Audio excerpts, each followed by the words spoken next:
How to turn on or turn off mobile data saver on the Samsung Galaxy S25 series.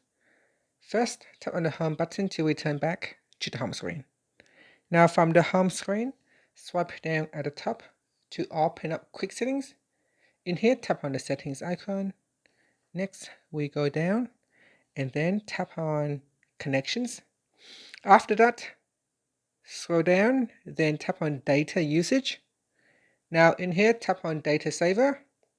Then we go down and tap on the toggle button to turn on data saver or to switch it off. Here it says data saver helps cut down your data usage by preventing apps from using data in the background.